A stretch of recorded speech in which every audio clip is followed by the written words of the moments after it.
Timna by Lucille Travis. Dedication to Montana, our first granddaughter, who came into our lives bringing a joy that captured our hearts forever. Now you are 8 and have read all my books and many others.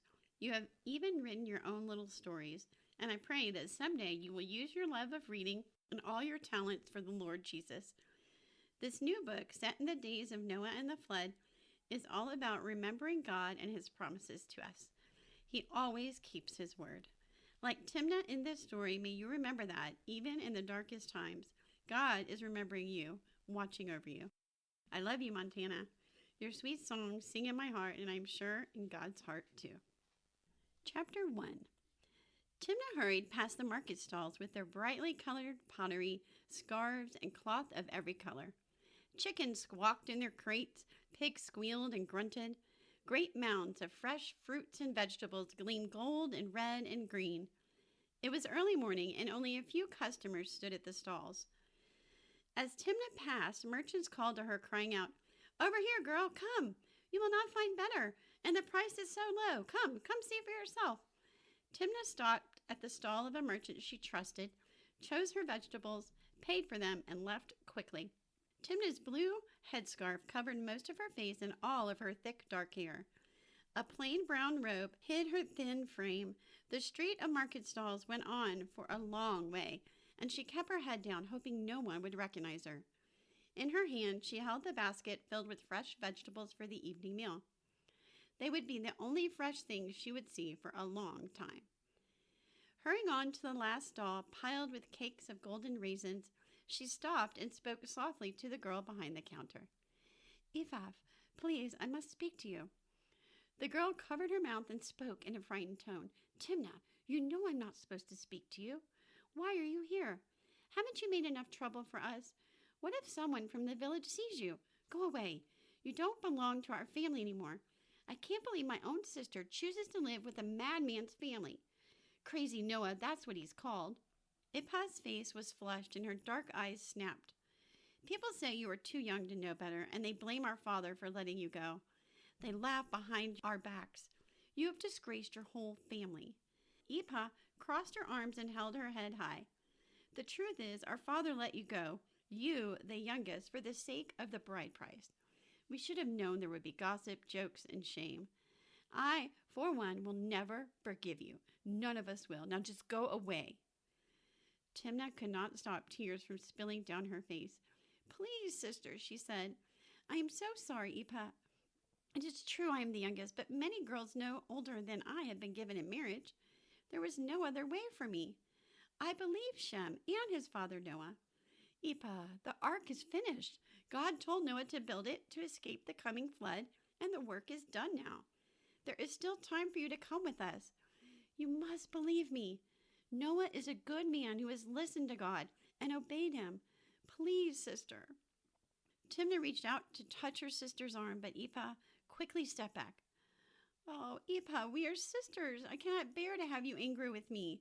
Shem says it's almost time to go into the ark." Timna held out her hands to Ipa. "Please, Ipa, for our own sake, listen. Nothing will be left alive on the earth when the flood comes. You have surely seen how the animals are coming to the ark, just as God said they would." "No," Ipa cried. "It is no more than trickery and sorcery. Our own magicians say so.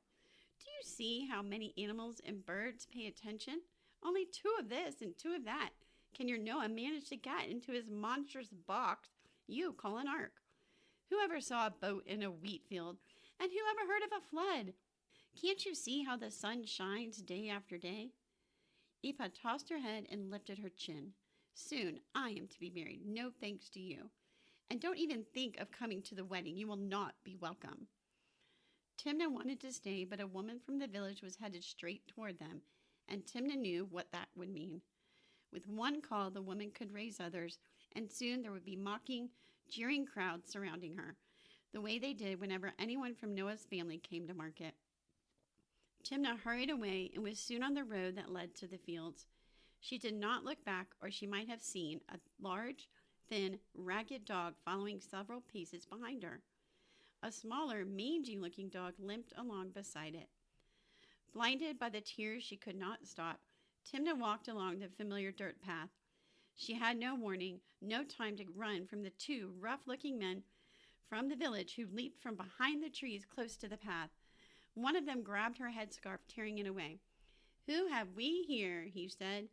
Timna's heart pounded, and she could hardly breathe. She knew who they were, part of a rowdy gang of boys known for their troublemaking. "Just as we thought, Igal," he said, with a gruff laugh toward his companion. "It's Timna the Dumb.